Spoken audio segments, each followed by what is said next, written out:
नमस्कार विद्यार्थी मित्रांनो. ज्ञानज्योती एज्युकेशनमध्ये आपलं स्वागत आहे आणि मी शुभम प्रदीप कडाळे आज तुमच्या पुढं द हिंदू न्यूजपेपरचा ॲनालिसिस देणार आहे. तर बघा, आत्ता सध्या रिसेंटली आपण बघितलेलं आहे की एम-पी-एस-सीमध्ये चेंजेस झालेले आहेत आणि ती यू-पी-एस-सीच्या सिलेबसनुसार आता चालायला लागलेली आहे आणि गरज आहे की आता त्या दृष्टीनं किंवा त्या ओरिएंटेशननं प्रिपरेशन करण्याची. आत्तापर्यंत काय होत होतं की एक करंट इयर बुक आपण वाचलं आणि तेवढाच एक डेटा वाचून गेलो आणि पेपरमध्ये आपल्याला प्रश्न सुटण्याची संभावना जास्त होती. म्हणजे थोडक्यात बोलायचं गेलं तर काय होतं, की एवढा-एवढा डेटा, एवढे प्रश्न, विषय माझं काम झालेलं आहे. आता त्याच्यापुढे मला जास्त करण्याची गरज नाही.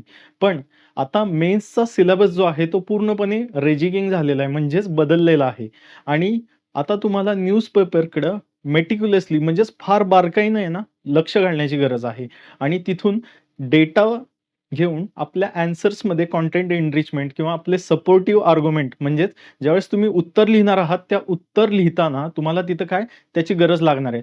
मग ते प्रिपरेशन कसं करायचं आणि काय गोष्टी करायच्या त्याच अनुषंगाने आपण हा प्रयत्न करत आहोत इथं, की रोज एक महत्त्वाच्या 4 ते 5 जेवढ्या पण काही आपल्याकडे बीट्स असतील म्हणजेच न्यूज असतील, त्यातला कंटेंट घ्यायचा आणि तो कुठं वापरला गेला पाहिजे, या संदर्भात आपलं हे डिस्कशन असेल. सो आता मी या गोष्टी आपण पुढे चालू करतोय. तर बघा, सगळ्यात इम्पोर्टंट गोष्ट जी आहे आजची ती आहे यूएस आणि इस्रायल स्ट्राइक्स, इराण, तेहरान रिटॅलिएट्स असा नावाचा आता सध्या खूप हॉट टॉपिक चालू आहे. सो कालचीच ही न्यूज होती आणि ज्याच्यामध्ये बघा इस्राईलवर ॲक्चुअलीमध्ये इस्रायल आणि यूएसनी मिळून हा कोऑर्डिनेटेड अटॅक कुणाकडे आलेला आहे? इराणवर आलेला आहे. मग आता याचा इंटेंट काय? तर बघा, ज्यावेळेस पण तुम्ही परिपत्रक उघडता किंवा गॅझेट ऑफ द एक्झामिनेशन जे एम-पी-एस-सी किंवा यू-पी-एस-सीचा उघडाल, तर त्याच्यामध्ये तुम्हाला असं दिसेल की ज्या इंटरनॅशनल न्यूज आहेत इम्पोर्टंट, त्या कव्हर करणं फार इम्पोर्टंट आहे तिथं. कारण काय आहे की क्वेशन्स त्याच्या आधारित बनू शकतात किंवा त्याच्या बेस्डवर तुम्हाला तिथं क्वेशन्स बघायला मिळतील. मग तुम्हाला काय करायचंय, कसं प्रिपरेशन करायचंय, त्याची स्ट्रॅटेजी काय असणार आहे ते आपण बघणार आहोत. तर बघा आता, याच्यापुढे बघा की व्हाय सगळ्यात पहिल्यांदा ज्यावेळेस पण तुम्ही कुठलीही न्यूज बघता, there should be always question like why म्हणजे का? कशासाठी हा अटॅक केलेला आहे?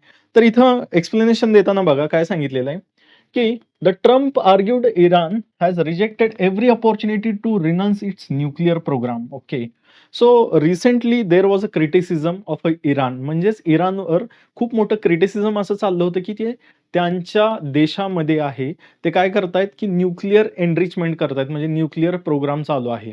आणि तो प्रोग्राम होता त्याला ट्रम्प यांचा विरोध होता आणि हाच विरोध एक प्रामुख्यानं कारण होतं. म्हणजे त्याच्यामध्ये त्यांनी काय सांगितलं तिथं, की नाही, आम्हाला हे होऊ द्यायचं नाही. जनरली बघितलं तर काय, की न्यूक्लिअर प्रोग्राम आहेत ना, ते कशासाठी असले पाहिजेत, की सिव्हिलियन पर्पजसाठी, पीसफुल यूजसाठी.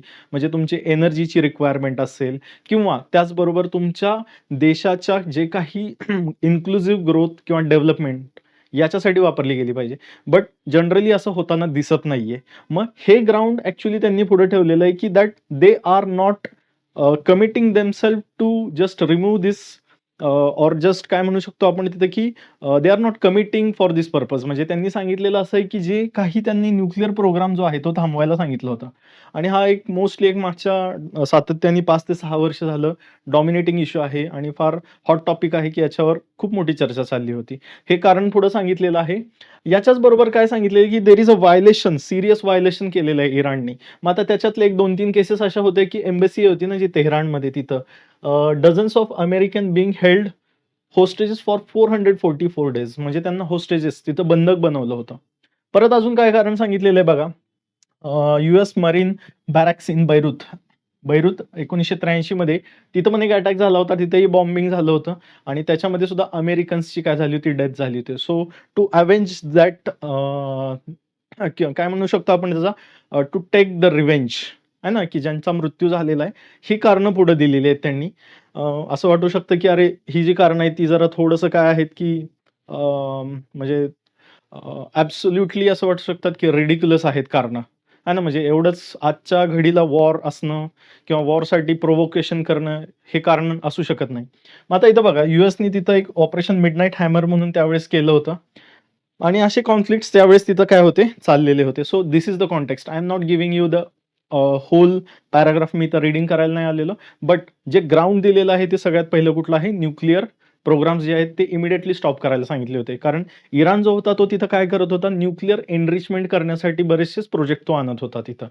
आता मग कॉन्टेक्स्ट तर क्लिअर झालेला आहे. ठीक आहे. आता इराणवर अटॅक का झालेला आहे याचं कारण आपल्याला क्लिअर माहीत आहे, की न्यूक्लिअर ॲक्चुअलीमध्ये काय होतं तिथं, की त्यांची डेव्हलपमेंट चाललेली होती आणि त्याला विरोध होता आणि पाठीमागचं जे काही त्यांच्या 20-30 वर्ष बॅकग्राऊंड आहे, हे एक रिस्पॉन्सिबल आहे. So it is not an immediate action that is been taken by the US, म्हणजे यूएसने घेतलेली नाही. मग आता पुढं काय आहे? तर आपल्याला जे प्रिपरेशन करायचंय फॉर यूपीएससी आणि एमपीएससी याच्यामध्ये जे आपल्याला प्रिपरेशन करायचंय ते काय करायचं, की पहिल्यांदा मॅपिंग घ्यायचं आहे. मग मॅपिंग करताना सगळ्यात तुम्ही काय केलं पाहिजे? इम्पोर्टंट पहिल्यांदा, की तुमच्याकडे ऑक्सफर्डचा ब्लॅक स्वानचा एक ॲटलास येतो. तो ॲटलास घेतला पाहिजे आणि तो तुमच्याकडे असलाच पाहिजे. कारण every year 4 to 5 questions have been asked since from 2020. जर तुम्ही बघायला गेलं तर यूपीएससीमध्ये आता बरेचसेच मॅप बेस्ड क्वेश्चन्स यायला लागलेले आहेत. म्हणजे डायरेक्टली येत नाहीत, बट इनडायरेक्टली येतात. मग आता आपण जर बघितलं तर मी इथं 2 इमेजेस घेतलेले आहेत. This one is from the Hindu. The हिंदूची एक घेतलेली आहे आणि this one is taken from the internet. हा एक तिथून घेतलेला आहे. आता इराणचं जे लोकेशन आहे ना, ते इम्पॉर्टंट आहे. आपल्याला हे माहीत असणं गरजेचं आहे, की नक्की इराणचं जे लोकेशन आहे ते कुठं-कुठं कनेक्ट करतोय तो. तर वर गेलं तर बघा, कॅस्पियन सी आहे इथं. ठीक आहे. त्याच्या खाली गेलं तर काय आहे? Persian gulf. म्हणजे नॉर्थ बॉर्डरला जर आपण गेलं तर तिथं कॅस्पियन सी दिसतोय असा आणि कॅस्पियन सीचं पण इम्पॉर्टंट आहे तिथं. दुसरी गोष्ट पर्शियन गल्फ आणि इथंच बघा ओमानची एक स्ट्रेट आहे आणि इथं हॉर्मझ म्हणून नावाची एक आहे ना, काय स्ट्रेट आहे. सो हा जो स्ट्रेट ऑफ हॉर्मझ म्हणून म्हणतात ना, याला ॲक्चुअली म्हणतात चोकिंग पॉइंट. चोकिंग पॉइंट म्हणजेच काय, की जर तिथून इराण किंवा इथल्या देशांनी काही ना काहीतरी आडकाठी घातली ना, तर तिथून तुमचा ट्रेड किंवा तिथून जहाजं जाऊ शकत नाहीत. बरेचसेच असे चोकिंग पॉइंट आहेत जगाच्या पूर्ण पाठीवर गेले आणि वर्ल्ड मॅप उघडून जर तुम्ही बघितला, त्यातला हा एक पॉइंट आहे. सो यू शुड नो की स्ट्रेट ऑफ हॉर्मझ इथं आहे आणि इथं ओमानची स्ट्रेट आहे. एमपीएससीला आतापर्यंत तर विचारलेलं नाही, but it might be possible येणाऱ्या अपकमिंग एक्झामिनेशन्समध्ये असे क्वेश्चन्स बघायला मिळतील. आणि डोंट गेट सरप्राइज्ड. म्हणजे उद्या असं झालं की नाही अचानकपणे, नाही सर एमपीएससीचा असाच पॅराडाईम आहे किंवा एमपीएससी असेच प्रश्न विचारतात, काही सांगू शकत नाही. In competitive examination unfortunately there is one thing that is sure, that is called as the uncertainty. म्हणजे अनसर्टिनिटी आहे, मग तुम्हाला ते प्रिपरेशन करावंच लागणार आहे. हॉट टॉपिक आहे, तुम्हाला करावंच लागणार आहे. तुम्ही त्याला नाकारू शकत नाही.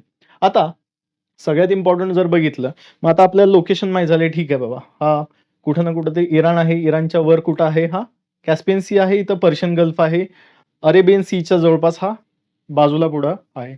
सो मिडल ईस्टच्या इकडे गेलं तर आपल्याला आपल्याला ही कंट्री इथं दिसायला मिळते. आता सगळ्यात इम्पॉर्टंट याची कॅपिटल, इराणची कॅपिटल जी आहे ना, ती माहीत असू द्या तेहरान. ठीक आहे. तुम्हाला असं कोण विचारणार नाहीये डायरेक्ट मॅपिंगमध्ये जाऊन, की इराणची कॅपिटल कोणती आहे. बट जर इंटरव्ह्यूमध्ये कधी कुठलं क्वेश्चन्स विचारलंय किंवा आता रिसेंट कॉन्टेक्स्टमध्ये कुठं कधी काय आलं, तर तुम्हाला माहीत असणं गरजेचं आहे. खास करून नवीन विद्यार्थ्यांसाठी. जे जुने विद्यार्थी आहेत त्यांना हे गोष्टी माहीत असतात. मग आता याच्या पुढं सगळ्यात इम्पॉर्टंट आपल्यासाठी जर प्रश्न आला तर काय येऊ शकतो सांगतो तुम्हाला, की इराणला बॉर्डरिंग कंट्रीज कोणत्या-कोणत्या आहेत? येऊ शकतो. नाही आला तर it's okay, fine. You know about it. नाही आला तर तुम्ही ते बाजूला ठेवू शकता. असं काही कंपल्शन नाहीये. जे मी वाचतोय ते आलंच पाहिजे. हीच तर कॉम्पिटिटिव्ह एक्झामची काय आहे ब्युटी आहे किंवा आपण काय म्हणतो खासियत आहे. मग आता बघा इराणचं लोकेशन जर बघितलं तर इथं अर्मेनियाची बॉर्डर आहे, अझरबैजान आहे. ठीक आहे. देन वी हॅव तुर्कमेनिस्तान, त्याच्यानंतर आहे अफगाणिस्तान, पाकिस्तान. ठीक आहे. त्याच्याच बरोबर जर इकडे गेलं तर इराकची बॉर्डर पडते. ओके. हे इथं माहीत असायलाच पाहिजे. And we have also Kuwait. Yes, Kuwait पण आहे. ठीक आहे. सो अशा या एवढ्या देशांची बॉर्डर इथं पडते. वॉटर बॉडीज कुठल्या-कुठल्या होत्या बघितल्या? हा आहे आपला कुठला? Caspian sea. By default north साइडला टच करतो. माहीत असायला पाहिजे. खाली कुठला आहे इथली? स्ट्रेट ऑफ हॉर्मोज आहे इथं आणि इथं काय म्हणतो आपण याला? पर्शियन गल्फ असं म्हणतो. माहीत असायला पाहिजे. मी थोडंसं खराब केलेलं आहे या गोष्टी, पण माहीत असू द्या. पर्शियन गल्फ आहे तिथं खाली, स्ट्रेट ऑफ हॉर्मोज आणि इथं ओमान. ओमान इम्पॉर्टंट असा आहे आपल्यासाठी. ओमानचा इम्पॉर्टन्स हा आहे कारण आपल्या इथून जर पाकिस्तानला जायचं असेल डायरेक्टली तर बाय एअर म्हणजे हवेतून किंवा आपण एअर ट्रॅव्हल करून किंवा विमानाने जायचं असेल डायरेक्टली जाता येत नाही. जे काही आपले पाकिस्तानच्या बरोबर संबंध आहेत, जे दुरावलेले आहेत किंवा त्याच्यामध्ये तणाव निर्माण झालेला आहे, ते बघता आत्ता सध्या तिथं पॉसिबल नाही. मग काय होतात, की इंडियाकडून कुठून तरी विमानाने यायचं, ओमानमध्ये लँड व्हायचं आणि ओमानमधून परत कनेक्टिंग फ्लाइट पकडून कुठं जायचं, परत पाकिस्तानला जायचं. म्हणजे इथून पहिल्यांदा आपल्याला भारतातून कुठं जावं लागतं, ओमानमध्ये, आणि ओमानमधून मग परत इथं. ही आपली पॉलिसी आहे, डायरेक्टली जाऊ शकत नाही. त्याच्या आधी डायरेक्टली होतं. बट जे टेरर अटॅक्स झाले किंवा बाकी सगळ्या गोष्टी झाल्या, इंडस आणि जे ह्याचा इंडस वॉटर ट्रीटी होतं, तिथं पण तणाव निर्माण झाला किंवा जो दहशतवादी हल्ला झाला, या सगळ्या गोष्टींना हे करता डायरेक्टली ॲक्सेस करणं तिथं पॉसिबल नाहीये. सो हे माहीत असू दे, जस्ट ऑफ द टॉपिक बोलतोय. त्या आणि सगळ्यात इम्पॉर्टंट गोष्ट आहे, की इराणच्या नंतर जर बघितलं तर इथं पुढे बघा अफगाणिस्तान. अफगाणिस्तानच्या बरोबर आपले जेवढे पण संबंध आहेत ना, हे नेहमी चांगलेच राहिलेले आहेत. आणि तिथं ॲक्सेस करण्यासाठी जर जायचं असेल, तर बघा इंडियाला इकडून जायचं म्हटलं तर directly I think 108 kilometre border आहे आणि ती पण आपल्याकडे डायरेक्टली ॲक्सेस नाहीये तिचा. 108 किलोमीटरच्या पेक्षा पण कमी बॉर्डर आहे. मग अफगाणिस्तान जी अशी सेंट्रली लोकेटेड आहे, म्हणजे लँडलॉक्ड आहे बऱ्यापैकी. मग तिथं ॲक्सेस कसं करायचं? मग इथून तुम्ही अरेबियन सीकडून येऊ शकता, इराणमध्ये जाऊ शकता आणि मग इकडे जाऊ शकता. सो मी एक डिटेल्ड व्हिडिओ बनवणार आहे या संदर्भात, की इराणमध्ये आत्ता सध्या जे प्रोटेस्ट झालेले आहेत आणि त्याच्याच बरोबर आत्ता सध्याचं जे यूएसचा मिलिटरी स्ट्राईक जो झालेला आहे, त्यांनी या कॉन्टेक्स्टमध्ये एक डिटेल्ड व्हिडिओ बनवतो आणि त्याच्यावर सगळ्या सेपरेट गोष्टी एक्सप्लेन करतो. ठीक आहे. आता आपल्याला फक्त या न्यूजमध्ये जी गोष्ट होती ती काय आहे, इराणची. ती बघितली आपण. कुठली? तुर्कमेनिस्तान, अफगाणिस्तान आणि पाकिस्तान हे बाजूनं इथून लागलेले आहेत. उझबेकिस्तानची बॉर्डर लागत नाही. पॉसिबल आहे की उझबेकिस्तान, कझाकिस्तान म्हणतील, प्रश्नामध्ये देतील आणि विचारतील, आहे का? नाहीये. लक्षात ठेवायचं. परत इकडं कुठलं आहे? Armenia, Azerbaijan, Iraq, Kuwait. My friends, there is nothing called as the shortcut. तुम्हाला हे घेऊन तो मॅप बघूनच करावा लागणार आहे. एमपीएससीच्या खास करून विद्यार्थ्यांसाठी. उद्या जर इंटरनॅशनली लेव्हलचे जर क्वेश्चन्स आले, हे तुम्हाला माहीत असायला पाहिजेत. ठीक आहे. सो आपण मॅप क्लिअर केलेलं आहे. इराणचं लोकेशन्स आपल्याला तिथं माहीत असणं गरजेचं होतं, म्हणून ते मी क्लिअर केलं. आता दुसरी जी न्यूज मला इम्पॉर्टंट वाटते ती आहे aircraft accident investigation bureau. So एक महिना, सव्वा महिन्यापूर्वी महाराष्ट्राचे जे एक्स डेप्युटी सीएम होते, म्हणजे 2 डेप्युटी सीएमपैकी एक जे होते, स्वर्गवासी अजितदादा पवार यांचं निधन झालेलं आहे. विमान दुर्घटनेमध्ये त्यांचा मृत्यू झाला होता आणि त्याच्या अनुषंगानं त्या विमान दुर्घटनेच्या जी काही घटना घडली त्याचं इन्व्हेस्टिगेशन चालू झालं. मग ती इन्व्हेस्टिगेशन जे चालू झालं, त्या इन्व्हेस्टिगेशनसाठी जी बॉडी आहे, त्या बॉडीच्या संदर्भात आपल्याला माहीत करून घेणं किंवा त्याची माहिती असणं गरजेचं आहे. See, in the examination like UPSC you don't know की क्वेश्चन्स कसे येतील. But with the help of such facts, हे जे फॅक्ट्स आहेत, याच्यावरून तुम्ही काय करू शकता? एलिमिनेशन्सकडे जाऊ शकता. याच्यावरून तुम्ही काय करू शकता? की याचबरोबर सगळ्यात इम्पॉर्टंट गोष्ट अशी करू शकता, की क्वेश्चन टॅकल करताना ॲटलीस्ट मला माहिती आहे, हां, हे रिलेव्हंट स्टेटमेंट आहे आणि हे मला माहीत आहे. सो नवीन मुलांना हे जी गोष्ट आहे, अप्रोच आहे, हा माहीत असला पाहिजे. सो मेनी टाइम्स यूपीएससी आणि यूपीएससीने असे प्रयत्न केलेले आहेत, की नवीनच काहीतरी नावं दिलेली होती. So it was in the news. So I thought की याला आपल्याला काय दिलं पाहिजे? कन्सिडरेशन दिलं पाहिजे. नॉट दॅट ग्रेट, पण एक थोडंफार जुजबी माहीत असणं किंवा थोडंफार माहीत असणं आपल्यासाठी फार गरजेचं आहे. तर एक लक्षात ठेवा, की ministry of civil aviation, government of India, याच्या खाली एअरक्राफ्ट ॲक्सिडेंट इन्व्हेस्टिगेशन ब्युरो ही जी संस्था आहे, ही काम करते आणि याचं जे हेड ऑफिस आहे, उडान भवन म्हणून म्हणतो आपण त्याला. ठीक आहे. उडान भवन म्हणून एक आहे. Office building, Safdarjung airport, new Delhi. म्हणजे नवी दिल्लीमध्ये हे काय आहे, त्याचं ऑफिस आहे. सगळ्यात इम्पॉर्टंट मिनिस्ट्री फार इम्पॉर्टंट आहे. याची मिनिस्ट्री इम्पॉर्टंट याच्यासाठी आहे, कारण ज्यावेळेस पण कधी पण कुठलाही क्वेश्चन येतो ना, तर बॉडीच्या रिलेटेड ऑर्गनायझेशन्सच्या, तर त्यावेळेस तिथं मिनिस्ट्री विचारतात. मग आता aircraft investigation accident investigation bureau ही बॉडी समजा जर असं म्हटलं, की डिफेन्स मिनिस्ट्रीच्या खाली काम करते का? मग नाहीये. You know that. काय? की ही त्याच्या खाली नाही, कुठं करते? Civil aviation. Aircraft civil aviation. मग आता याच्यामध्ये एक इम्पॉर्टंट गोष्ट ही पण माहीत पाहिजे, की इथं स्टॅट्युटरी बॅकिंग आहे याला. आता स्टॅट्यूट म्हणजेच काय? नवीन विद्यार्थ्यांसाठी जो शब्द आहे ना, स्टॅट्यूट म्हणजेच एक लक्षात ठेवा, लॉ आहे ना, स्टॅट्युटरी. ज्यावेळेस पण आता तुम्ही पुढं मेन्सचं प्रिपरेशन ज्यावेळेस तुम्ही करणार आहात, त्यावेळेस तिथं तुम्हाला सारखा शब्द एक भेडसावणार आहे आणि तो म्हणणार आहे स्टॅट्युटरी. स्टॅट्युटरी म्हणजेच लक्षात ठेवा, by act of parliament. By act of parliament म्हणजे जे आपल्याकडं संसद आहे, त्या संसद किंवा जे स्टेट लेजिस्लेचर म्हणजे विधानमंडळ आहेत, विधानसभा आणि विधान परिषद यांनी बनवलेल्या कायद्याच्या नुसार जी गोष्ट तयार झालेली आहे त्याला आपण स्टॅट्यूट, लॉ असं म्हणतो. तर त्याच्यानुसार काय आहे, या गोष्टी तयार झालेले असतात. म्हणून लक्षात ठेवा, की याला स्टॅट्युटरी बॅकिंग कुठून आहे? Director general of civil aviation conducted the investigation म्हणजे डी-जी-सी-ए म्हणून नावाची एक बॉडी होती आधी. Directorate general of civil aviation. मग तिला रिप्लेस केलं गेलेलं आहे आणि त्याच्या जागेवर कुठली आलेली आहे? लक्षात ठेवा, AAIB. खूप इम्पोर्टंट फॅक्ट आहे. चुकवू शकतील. चुकवू शकतील. है ना? सो हे रिसेंटली चर्चेमध्ये आहे खूप सध्या. कारण आय थिंक ऑगस्ट महिन्यामध्ये पण आपल्या अहमदाबादमध्ये जे प्लेन क्रॅश झालं होतं, त्या सुद्धा ठिकाणी काय झालेलं होतं, या संस्थेने तिथं रोल घेतला होता आणि तिथं जाऊन सगळ्या जे एव्हिडन्स आहेत, डिटेल स्ट्रॅटेजी जाऊन बघितली होती, की नक्की एक्झॅक्टली काय झालं तिथं, है ना? ह्या गोष्टी सांगतात. सो हे आपल्याला माहीत असायला पाहिजे. ॲट लीस्ट मिनिस्ट्री माहीत पाहिजे. ठीक आहे? आणि कुठं आहे हे माहीत पाहिजे. डेट एम-पी-एस-सीसाठी कधी-कधी इम्पोर्टंट असते. बट याची डेट एवढी काही इम्पोर्टंट नाहीये. फक्त ती काम काय करते, मिनिस्ट्री कोणती आहे, एवढं तरी माहीत असलं तरी खूप झालं. So this was our second most important thing that we should no.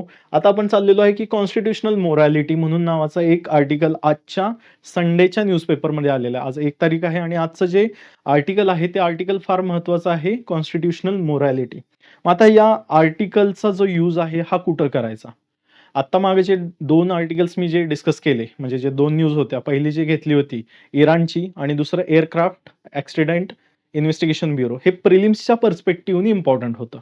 मग आता हे मी इंटिग्रेटेड ठेवलेलं आहे. याच्यामध्ये तुम्हाला constitutional morality I am sure की प्रिलिम्ससाठी कुठंही प्रश्न याच्यावर शक्यतो विचारलेला नाहीये. पुढे येईल का? We don't know. काय आहे नक्की. But for mains yes it is sure.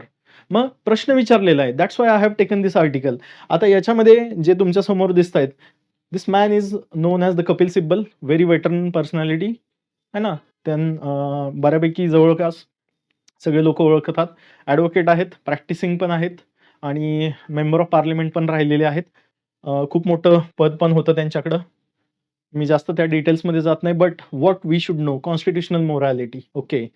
तर बघा, हा शब्द फार इम्पॉर्टंट आहे आणि यू-पी-एस-सीने तर ऑलरेडी विचारलेलं आहे. ज्यावेळेस पण आपलं संविधान बनत होतं ना, त्या संविधानाच्या बनताना कॉन्स्टिट्युएंट असेंब्लीचे डिबेट्स चालायचे. म्हणजे संविधान बनवताना चर्चा व्हायच्या आणि चर्चेमध्ये हा शब्द त्यावेळेस डॉक्टर बाबासाहेब आंबेडकरांनी त्यावेळेस वापरला होता, की लिटरली कॉन्स्टिट्यूशनल मोरॅलिटी म्हणजे काय? आणि यू-पी-एस-सीने पण विचारलेलं आहे, की what do you mean by, मी तर लिहून देतो बघा. What do you mean by constitutional morality? Constitutional morality. हे कॉन्स्टिट्यूशनल मोरॅलिटी म्हणजे काय असतं? हे विचारलेला आहे प्रश्न. आय थिंक 2021 मध्ये पण विचारलेला आहे. त्यावेळेस आय थिंक ह्याच्यामध्ये पॉलिटीमध्ये विचारला होता मेन्सला आणि एथिक्समध्ये सुद्धा याच्यावर प्रश्न विचारला गेलेला आहे 10-10 मार्कासाठी. So that's why I have taken this article for our discussion. म्हणजे हे मोठं होतं माझं किंवा माझा उद्देश हा होता, की हा प्रश्न ऑलरेडी विचारला गेलेला आहे. म्हणजे नवीन मुलांचं काय असतं, की ज्यावेळेस ते येतात तर सर सुरुवात कुठून करू? किंवा मला माहीत नाहीये कशी करायची. तर मुलांनो सुरुवात अशी करायची. मागचे तुमचे काही जे क्वेशन्स आहेत आणि त्याला लिंक करायचंय तुम्हाला कुठं? एक्झॅक्टली कॉन्स्टिट्यूशनल मोरॅलिटीला जे काही आर्टिकल्स येत आहेत. आता त्यांनी काय म्हटलेलं आहे बघा, की morality is a subjective. Okay. Morality is a subjective concept. बघा, एथिक्स, इंटिग्रिटी, ॲप्टिट्यूड म्हणून नावाचा GS4 म्हणून आता एम-पी-एस-सीला नवीन विषय आलेला आहे. ठीक आहे. नीतिमत्ता जे त्याचं आणि सचोटी आणि नीतिशास्त्र म्हणून काहीतरी त्याचं नाव आहे मराठीमध्ये. तर त्या एथिक्समध्ये मोरॅलिटी म्हणून नावाचा शब्द नेहमी येतो. आता मोरॅलिटी म्हणजे काय असतं? ठीक आहे. तर बघा, मोरॅलिटी समजून घेण्याच्या आधी आपण एथिक्स मधून काय जे शब्द आहे ना, त्याची डेफिनिशन बघूया आणि मग मोरॅलिटीकडे जाऊया. म्हणजे तुम्हाला डिफरन्स क्लिअर होईल. मग आता एथिक्स म्हणजे काय असतं? It is a set of laws which are universally true. म्हणजे असे हे नियम आहेत, की जे अख्ख्या जगामध्ये गेला ना, तरी ते सेमच असतात आणि जे सिस्टमॅटिकली गाईड करतात आपल्या ॲक्शन्सला. म्हणजे जे आपण कुठल्याही गोष्टी करतोय आपल्या आयुष्यामध्ये, त्या चूक आहेत की बरोबर आहेत? हे ठरवण्यासाठी आपल्याला ते काय करतात, मार्गदर्शन करतात. अशी ही तत्व आहेत. ठीक आहे. मग आता याचं उदाहरण द्यायचं म्हटलं म्हणजे काय, की खोटं बोलणं चुकीचं आहे. बरोबर? आता समजा जर उद्या म्हटलं, की काय, "तुम्ही अभ्यास केला का?" तर नाही केला बाबा. किंवा एखादा म्हणेल, "ठीक आहे, हो मी केलेला आहे." आणि केलेलंच नाहीये. सत्यामध्ये बघितलं तर म्हणजे जर तुम्ही व्यवस्थित बघितलं, की नाही बाबा मी अभ्यास केलेला नाही, पण मी खोटं बोलतोय, रेटून खोटं बोलतोय, की नाही केलेला. मग हे खोटं बोलणं आहे, हे काय आहे? ॲक्चुअली चुकीचं आहे. मग एथिक्स काय म्हणतं, की आम्हाला काही फरक पडत नाही. खोटं बोलणं जी गोष्ट आहे, हे काय आहे? चुकीचं आहे. हे खरं कधीच असू शकत नाही. म्हणजे युनिव्हर्सली सगळीकडे ट्रू आहे. बट मग मोरॅलिटी म्हणजेच काय? मोरॅलिटी म्हणजे जे स्वतःला योग्य वाटतं ते. मग मोरॅलिटी म्हणजे स्वतःला योग्य वाटतं म्हणजे कसं? की कधी-कधी खोटं बोलणं चांगलं आहे. आपण म्हणतो ना, कुणाला तरी वाचवण्यासाठी मला खोटं बोलावं लागतं किंवा मला त्याला वाचवायचं होतं म्हणून. आता उदाहरणार्थ काय, की समजा एक मुलगा आहे, त्याचा मित्र आहे. एक हायपोथेटिकल सिच्युएशन ठेवतो आणि त्यांनी खोटं बोललेलं आहे कुणाच्या?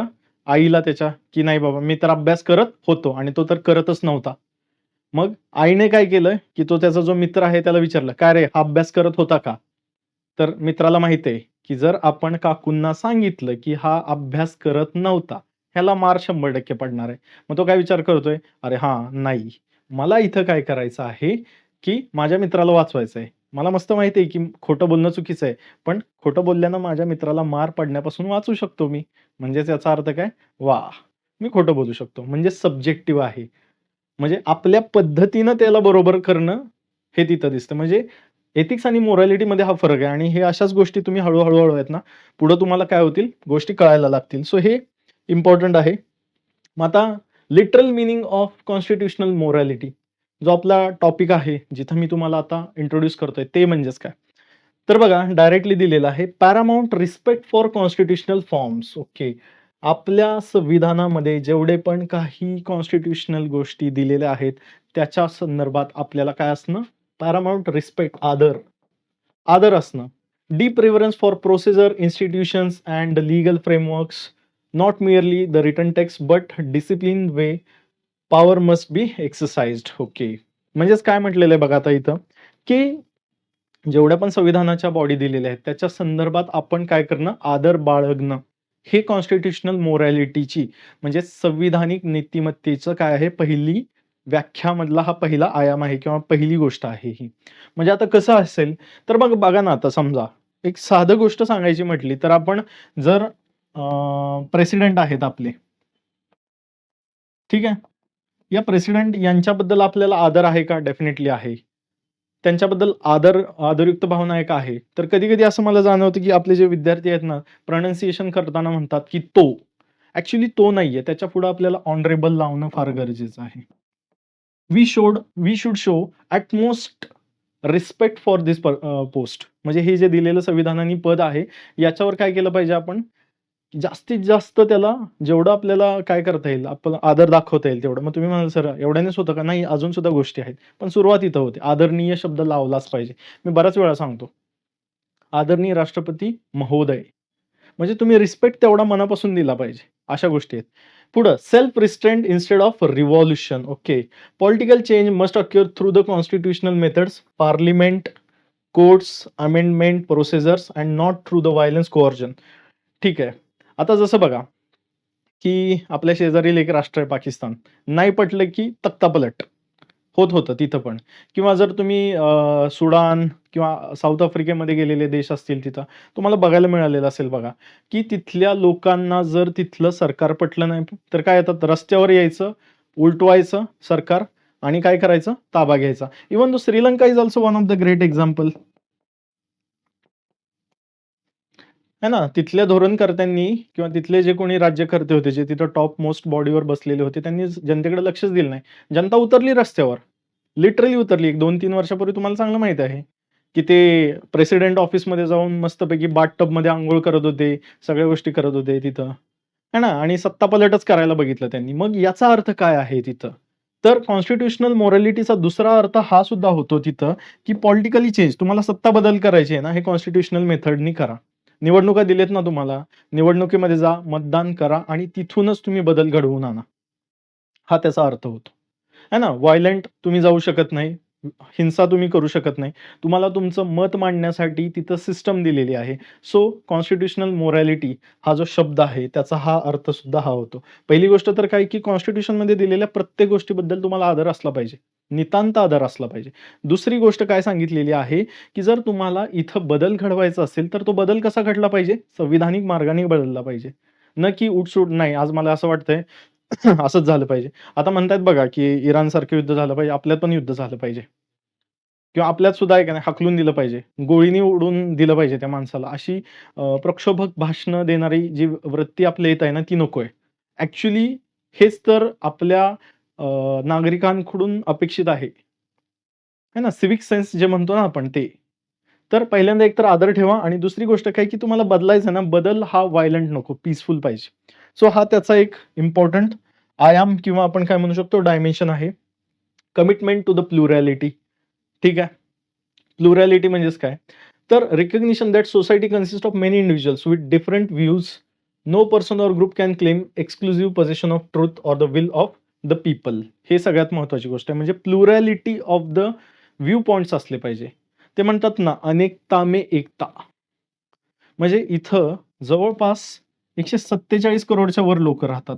एका व्यक्तीचं एक मत जरी घेतलं आपण, 147 करोड व्ह्यू पॉइंट्स तयार होतात. कुठल्याही गोष्टींवर. मग सगळ्यांचं म्हणणं ऐकून घेणं आणि टॉलरन्स ठेवणं, हेच फार इम्पोर्टंट आहे. This is the crucial step that we know we need. म्हणजे हे माहीत पाहिजे आपल्याला, की नाही ठीक आहे. आता जसं म्हटलेलं आहे काय, की समजा कमिटमेंट टू द प्लुरॅलिटी. समजा असं म्हटलेलं आहे, की से फॉर एक्झाम्पल एखाद्याचा डिस्कशन चाललेलं आहे आणि त्याच्यामध्ये काय म्हणतोय, की reservation should be there. Reservation असलं पाहिजे. ओके. दुसरा व्यक्ती म्हणतो, की नसलं पाहिजे. मग आता आपण मी काय म्हणतो समजा, की एखाद्याचं म्हणणं आहे, की रिझर्व्हेशन असलं पाहिजे आणि दुसरा म्हणतोय रिझर्व्हेशन नसलं पाहिजे. मग दोघांच्यामध्ये टसल होण्याचे चान्सेस आहेत व्ह्यू पॉइंट्समध्ये. मग दोघांचंही म्हणणं तेवढ्याच सन्मानपूर्वक, तेवढ्याच शांततेनं, तेवढ्याच काय म्हणू शकतो, की रिझनेबली तेवढं ॲक्सेप्ट करण्याची आपल्याकडे ताकद पाहिजे. मग त्याला क्रिटिकली थिंकिंग करण्याची जे म्हणतो ना आपण विचार करण्याची क्षमता ती पाहिजे आपल्याकडं. त्याच वेळेस ते होऊ शकतं. पुढं काय म्हटलेलं आहे, submission to the adjudication processes. Okay. Disagreement must be resolved through the constitutional mechanisms. Okay. तुम्हाला जर असं वाटतं, की नाही बाबा माझं तुझ्याशी पटत नाहीये, तर संविधानिक मार्गाने माझ्या गोष्टी काय झाल्या पाहिजेत, तुझं ना माझं जमेना, तरी सुद्धा काय आहे, संविधान वाचून त्याला मार्ग सुचेना. असंच आहे हे. म्हणजे थोडक्यात काय सांगायचंय, की तुमचे कितीही भांडणं होऊ द्यात तिथं, संविधान आहे. ठीक आहे, तुम्हाला असं वाटतंय ना, की आत्ता माझ्यावर अन्याय झालेला आहे किंवा मला या गोष्टीवर पटत नाहीये. There is a court, there is a judiciary. तिथं जाऊ शकता तुम्ही आणि तुमचं म्हणणं मांडू शकता. आर्टिकल 14 आहे ना, इक्वालिटी बिफोर लॉ दिलेला आहे कायदा आणि तिथं जाऊन तुम्ही म्हणू शकता, की मला याच्यावर गोष्ट पटत नाहीये. मला माझा व्ह्यू पॉइंट पाहिजे. खूप चांगले एक्झाम्पल्स आहेत. जसं की आता मी सांगतो तुम्हाला young lawyers association. Young lawyers association म्हणून नावाची एक केस झाली होती व्हर्सेस स्टेट ऑफ केरला. मग आता ह्या स्टेट ऑफ केरलामध्ये काय झालं होतं, की महिलांना तिथं काय झालं होतं, मेन्स्ट्रुएटिंग विमेन्स म्हणजे त्यावेळेस तिथं त्यांना मंदिरामध्ये ॲक्सेसच दिला जात नव्हता. मंदिरात जाऊच देत नव्हते. मग त्यावेळेस काय झालं, की तिथल्या महिलांनी काय केलं, की ऑनरेबल सुप्रीम कोर्टामध्ये जाऊन तिथं काय केलं, त्या पिटिशन दाखल केली आणि सांगितलं, की आम्हाला का जाऊ देत नाहीत. तर त्यावेळेस तिथल्या जे मंदिराचे अथॉरिटीज होते त्यांचं काय म्हणणं होतं, की नाही, की they are not pure, they are impure. आणि देव जो आहे तो फार प्युअरिटी आहे. ही इज अ सुप्रीम डिइटी आणि या सगळ्या गोष्टींमध्ये काय होऊ शकतं तिथं, की त्याचं जे पावित्र्य आहे किंवा ते जाऊ शकतं. म्हणून आम्ही यांना अलाऊ करत नाहीये. मग आता तिथल्या महिलांना वाटलं, की नाही बाबा मला कायद्याच्या समोर आहे. माझी बॉडी अशी बनलेली आहे, की that I am a woman and bleeding is the part of my body. म्हणजे it's a cycle, biological cycle आणि ते होणार आहे. Just because I am a woman. मला त्यावेळेस जाऊन तिथं प्रार्थना करायची होती. तर मला ती मला करायलाच भेटली पाहिजे. त्याच्यामध्ये कुठलाच डिस्क्रिमिनेशन नाही झालं पाहिजे. मला वाटतंय. सो गेल्या त्या तिथं आणि त्याच्यामध्ये काय झालेलं आहे परत एकदा तो ते म्हटले, की आम्हाला पाहिजेच, जाऊच द्यायचं. आम्हाला असं नाही झालं पाहिजे, डिस्क्रिमिनेशन नाही झालं पाहिजे. सरळ-सरळ त्यांनी मागितलं आणि दिलं. आता तो मुद्दा परत एकदा चॅलेंज झालेला आहे. तीच केस परत एकदा पुन्हा एकदा ऑनरेबल कोर्टामध्ये गेलेली आहे आणि तिथं परत व्ह्यू पॉइंट्स त्याच्यावर डिस्कशन चालू झालेलं आहे. म्हणजे तुम्हाला डिसएग्रीमेंट आहे ना, तुम्हाला एखाद्या गोष्टीत पटत नाही ना, संविधानिक मार्गाने जावा. हे त्याचा अर्थ आहे. आणि याच्या पुढचा लास्ट जो मोमेंट आहे, अनरिस्ट्रेन्ड बट पीसफुल क्रिटिसिझम. ओके. तुम्ही गव्हर्नमेंटवर क्रिटिसिझम करू शकता. एखादं धोरण पटलेलं नाहीये, एखादी पॉलिसी पटलेली नाहीये, तर त्याला पण रिस्ट्रिक्टिव्ह, पीसफुल वेमध्ये तुम्ही करू शकता. Strongly criticism but within a constitutional boundaries. Allegiance to the constitution does not mean a blind obedience to the authority. Okay. देवभक्ती करत बसायचं नाहीये. म्हणजे काय, हाच व्यक्ती चांगला, हेच व्यक्ती खूप किती चांगलं, आयुष्यात खूप जर कोण बदल आणेल तर हाच व्यक्ती आणेल, असं करायचं नाहीये. तुम्ही गव्हर्नमेंटवर कन्स्ट्रक्टिव्हली क्रिटिसिझम करू शकता. आता कन्स्ट्रक्टिव्हली क्रिटिसिझम म्हणजेच काय? उदाहरणार्थ आता बघा, की समजा गव्हर्नमेंटनी रिसेंटली एक डिसिजन घेतला होता, की पटावर कमी असलेल्या शाळा काय करायच्या? बंद. म्हणजे जे आपलं शिक्षण धोरण आहे त्याच्यामध्ये असं तरी म्हटलंय ॲट लीस्ट 40 मुलं तरी बसवा बाबा वर्गात. आता जर कमी असली तर काय करायचं? वर्गच बंद करून द्यायचा का? नाही. उद उलट त्याच्या ऐवजी विद्यार्थ्यांचा पट कसा वाढेल, मुलं कशी शाळेमध्ये वाढतील सरकारी शाळांमध्ये, याच्यावर विशेष प्रयत्न केले पाहिजेत. असं मीनिंगफुल डिस्कशन काहीतरी काय झालं पाहिजे किंवा आपण जे कॉमन लेमॅनमध्ये म्हणतो ना, काय हे सरकारची धोरणं आहेत, काहीतरी उगाच चालवलेलं आहे यांनी, हे बरोबर नाहीये. फक्त एवढंच आपल्याकडून अपेक्षित नाहीये. आपल्याकडून अपेक्षित काय आहे, की नाही, ही पॉलिसी आहे. कन्स्ट्रक्टिव्हली मी क्रिटिसिझम करतो. तुम्हाला न्यूजपेपर आहे, तुम्ही लेख लिहू शकता. आजकाल YouTube आहे तुमच्याकडं, स्वतःचं मत मांडू शकता. सो कन्स्ट्रक्टिव्हली क्रिटिसिझम झालं पाहिजे, आहे ना? आय मस्ट बी शुअर की असे बरेच लोकं करतात. सो हे 4 ते 5 महत्त्वाच्या गोष्टी आहेत, की ज्या आपण बघितलेल्या पाहिजेत, की तुम्ही रिस्पेक्ट दाखवला पाहिजे तुमच्या कॉन्स्टिट्यूशनकडं. नंबर 2, कॉन्स्टिट्यूशनल मेथडनीच तुमचे काय झाले पाहिजेत, डायलॉग्स झाले पाहिजेत. पीसफुली रिझॉल्यूशन झालं पाहिजे. त्याच्यानंतर काय, की तुमचं डिसएग्रीमेंट होतंय, तर तुम्हाला तुमचं मत मांडण्याचा अधिकार आहे. क्रिटिसिझम करू शकता. हे 3 ते 4 मुद्दे लक्षात ठेवा. या सगळ्या गोष्टींना एकत्रितपणे आपण कॉन्स्टिट्यूशनल मोरॅलिटी असं म्हणतो. ठीक आहे? सो याचं डिटेल डिस्कशन आपण परत नंतर पॉलिटीच्या क्लासेसमध्ये याचे जे क्वेशन आन्सर्स आहेत, जे काय ते आपण डिस्कस करणार आहोत. बट मला जे इथं सांगायचं होतं, की कॉन्स्टिट्यूशनल मोरॅलिटीचा अर्थ काय आहे, हे सांगणं मला तुम्हाला फार महत्त्वाचं वाटलं. आता याच्यापुढं जी चौथी महत्त्वाची न्यूज होती, ती होती पॅक्स सिलिका. ओके. सो प्रिलिम्सला आय एम शुअर की याच्यावर क्वेशन येण्याचे जास्त चान्सेस आहेत.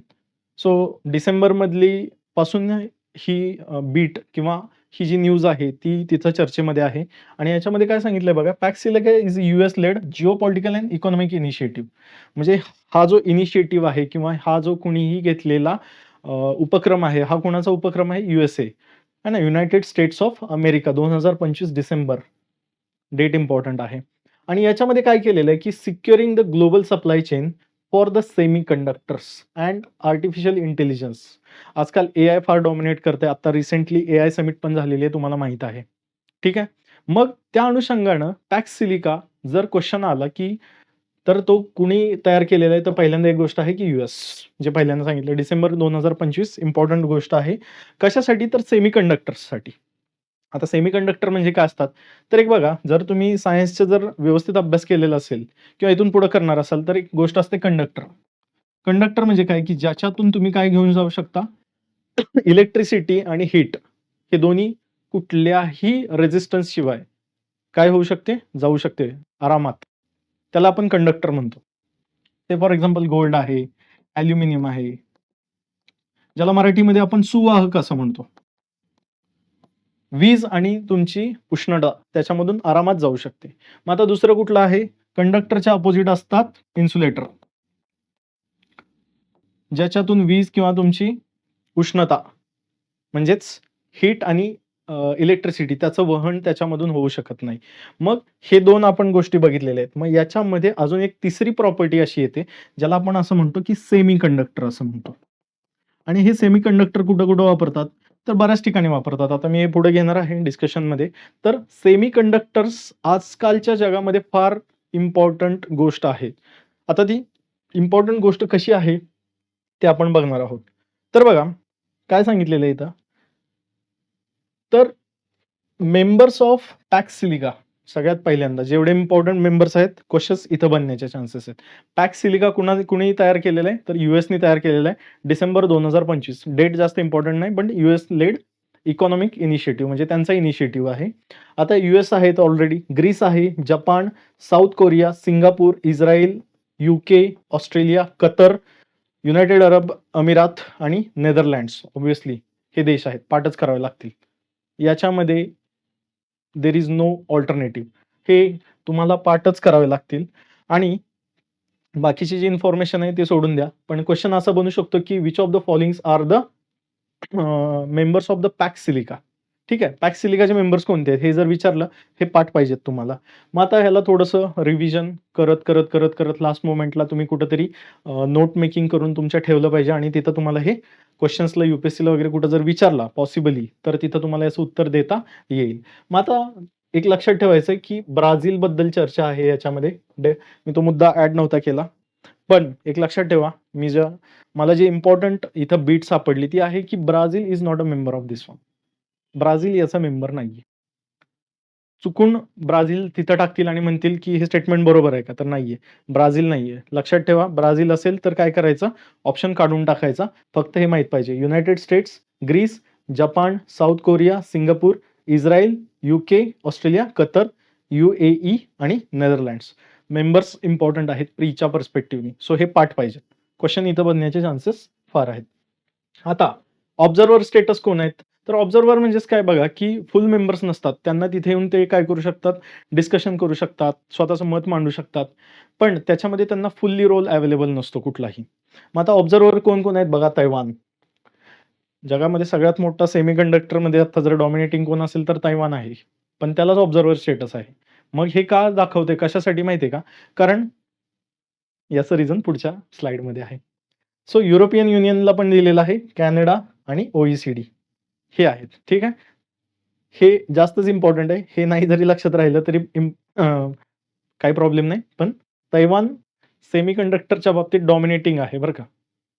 तैवानमध्ये सगळ्यात जास्त सेमीकंडक्टर इंडस्ट्री किंवा प्रोडक्शन तिथं होतं, ते इंडस्ट्रीमध्ये. मग आता तैवानला का ठेवलेलं आहे सांगतो. कारण पॅक्स सिलिका, सिलिका या शब्दाचाच अर्थ होता की सिलिकॉन. सिलिकॉन काय आहे, ऍक्च्युली एक सेमीकंडक्टर आहे. सेमीकंडक्टर आहे. जसं मी तुम्हाला सांगितलं की कंडक्टर आणि इन्सुलेटर याच्या दोन्हींच्या मधली तो प्रॉपर्टी दाखवतो. आता प्रॉपर्टी दाखवतो तर बघा, लार्जेस्ट सिलिकॉन जो आहे तो कोण आहे, प्रोड्युसर चायना. म्हणजे सिलिकॉनचं जे उत्पादन किंवा प्रोडक्शन जे आपण म्हणतो, हे कुठल्या देशामध्ये जर होत असेल ना, तर ते कुठलं आहे, ऍक्च्युली कुठला देश आहे, चायना. मी तर लिहिलेलं आहे. मग आता ही जी इमेज आहे गाडीची, ह्या अनुषंगाने तुम्ही याला लक्षात ठेवू शकता. या गाडीचं नाव मी मुद्दाम इथं ठेवलेलं आहे. या गाडीचं नाव आहे यांगवांग. यांगवांग म्हणून नावाची U9 म्हणून नावाची गाडी आहे, एक्स्ट्रीम. 497 किलोमीटर टॉप स्पीडने पळणारी गाडी आहे. मग तुम्ही म्हणाल सर हे मध्येच काय ह्याच्यात टाकलेलं आहे, काय गरज होती याची? तर एक लक्षात ठेवा की ही जी गाडी आहे, ही गाडी पूर्णपणे इलेक्ट्रिक गाडी आहे. आज तुम्हाला माहिती आहे की इलेक्ट्रिसिटीवर रन होणाऱ्या गाड्या आलेल्या आहेत. आपल्या ज्या काही नॅशनल पॉलिसीज आहेत, त्या पॉलिसीजमध्ये पण असं सांगितलं की 2030 पर्यंत जेवढ्या पण गाड्या आहेत त्या कशा करायच्या, त्यातल्या 40% गाड्या ह्या इलेक्ट्रिसिटीवर रन करतील, म्हणजे पूर्णपणे विजेवर चालतील. मग आता गाडी जर त्याची बनवायची असेल तर काय लागतं, सेमीकंडक्टर लागतात. जसं की जर्मेनियम, सिलिकॉन है ना, ह्याला डायोड पण असं म्हणतात. याची गरज लागते. मग आता याची गरज कुठे, हे काय डायरेक्ट येणार आहेत का, नाहीत. हे काय आहेत, ऍक्च्युली अर्थमध्ये सापडणारे हे काय आहेत, रेअर अर्थ मटेरियल्स आहेत, किंवा आपण याला काय म्हणू शकतो की सेमीकंडक्टर जरी शब्द म्हटला तरी चालेल. सो सिलिकॉन आहे चायनामध्ये, ऍक्च्युली हा प्रोड्युसर आहे. आणि तैवान जो पार्ट आहे तो कुणाचा आहे, चायनाचा आहे. मग हे पॅक्स सिलिका का बनवलेला आहे? पॅक्स सिलिका याच्यासाठीच बनवलेला आहे की जे चायनाचं डॉमिनेशन आहे, म्हणजे चायनाची मक्तेदारी आहे ना, ती मोडून काढायची याच्यामध्ये. मग जिथून कुठून मिळणार आहेत हे जे सगळे मिळणारे जेवढे पण सिलिकॉन, तर आता सगळ्यात जास्त कुठं सापडतंय, चायनामध्ये सापडतंय. मग दुसरीकडे सापडत नाही का हे सिलिकॉन? सापडतं ना, डेफिनेटली सापडतं. मग कुठं सापडतं? जर तुम्ही लॅटिन अमेरिकेमध्ये गेला तर तिथं बोलिव्हिया, अर्जेंटिना आणि चिले असे 3 देश आहेत. बघा मी परत नाव घेतोय, ABC, लक्षात ठेवायला सोपं आहे. बोलिव्हिया, अर्जेंटिना, चिले हे 3 देश आहेत. या 3 देशांमध्ये सुद्धा तिथं हे रेअर अर्थ जे मिनरल्स किंवा सॉरी मटेरियल्स जे आपण म्हणतो, की ज्याच्यामध्ये तुम्हाला ह्या गोष्टी सापडून जातात. रेअर याच्यासाठी म्हणतात, कारण एका ऑर्गनाइज्ड फॉर्ममध्ये म्हणजे असं एका ठिकाणी जास्त विपुल प्रमाणात सापडत नाहीत. अबंडंट लेयर्समध्ये सापडत नाहीत त्या ॲक्चुअली, है ना? सो त्यामुळे म्हणून काय म्हणतात ॲक्चुअली, की त्यांना रेअर अर्थ म्हणतात ॲक्चुअली ते. रेअरमध्ये सापडतात.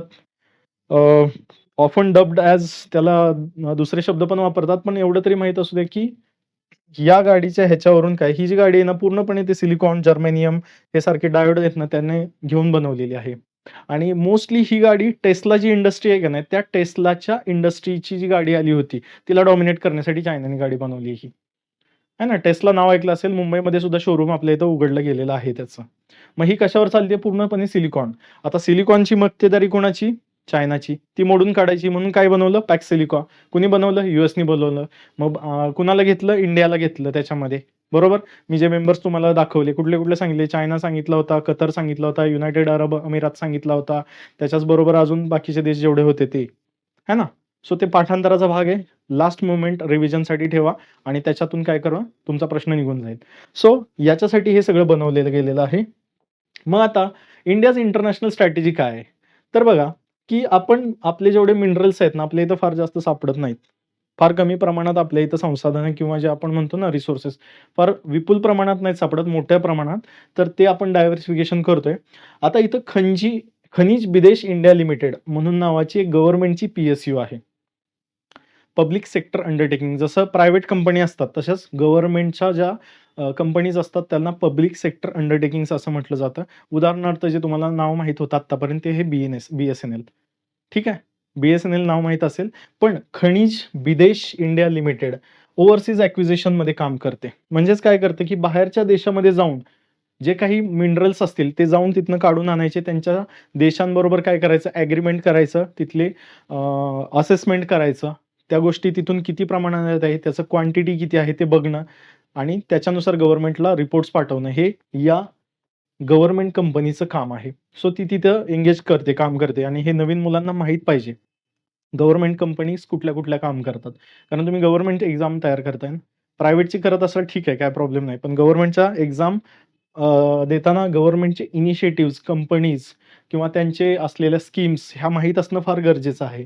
आता लॅटिन अमेरिका, मी जे तुम्हाला मगाशी सांगितलं, म्हणजे साऊथ अमेरिकेमध्ये तिथं हे जे आहेत अर्जेंटिना, चिले आणि ब्राझील यांच्याबरोबर तिथं एंगेजमेंट तयार झालेली आहे, म्हणजे ॲग्रीमेंट बनवलेले आहेत त्यांनी आणि तिथं जाऊन ते आता बघणार आहेत, की तिथं आम्हाला सिलिकॉन किती मिळू शकतं. आता भारताला काय फायदा आहे याचा? ऑलमोस्ट बघा ना तुम्ही, आज इंडियामध्ये कितीतरी गाड्या विकल्या जातात. त्याच्यासाठी तुम्ही जर सर्व्हेज वगैरे बघितले तर इलेक्ट्रिक गाड्यांचा शेअर वाढायला लागलेला आहे. Recently I was discussing with one of my friend, की जो आपला मुंबईला कनेक्टिंग करताना अटल सेतू आहे, तो तेवढा जो 22 किलोमीटरचा स्ट्रेच जर द्यायचा असेल तर नॉर्मल गाडीला ₹500 टोल द्यावा लागतो. तुमची गाडी इलेक्ट्रिक असेल, नो टोल. तुम्हाला माहीत आहे. आणि याच्यामधून काय आहे, गव्हर्नमेंटचं उद्दिष्ट आहे की 40% पर्यंत करायचेच आहे त्यांना. आहे ना. फेम म्हणून नावाची पॉलिसी दिलेली आहे त्यांनी.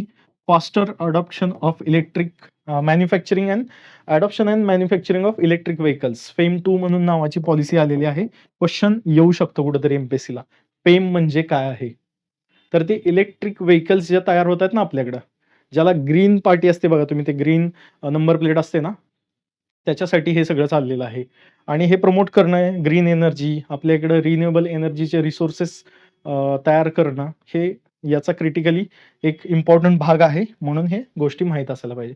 मग आता क्रिटिकल मॅटर्स काय? जसं सांगितलं, electric vehicles, defence system, renewable energy, electronics, AI, आहे ना, global supply chain highly concentrated आणि जिओपॉलिटिकल कॉम्पिटिशन, म्हणजे जगामध्ये जी स्पर्धा चाललेली आहे ना, आत्ताच जे मी तुम्हाला उदाहरण दिलेलं आहे, की US आणि चायनाचं जे कसं कॉम्पिटिशन चाललेली आहे. चायना जर रिसोर्स ॲडव्हांटेज आहे, तर ते सुद्धा असं करायला बघतायत. सो हे माहीत असणं फार गरजेचं आहे. सो या पद्धतीने तुम्ही रोज अशा बीट्स तयार केल्या पाहिजेत. बघा, आज आपण 4 गोष्टी डिस्कस केल्या, ज्याच्यामध्ये 3 प्रिलिम्सचे जे आर्टिकल्स होते ते डिस्कस केले आणि 1 मेन्सचं केलं.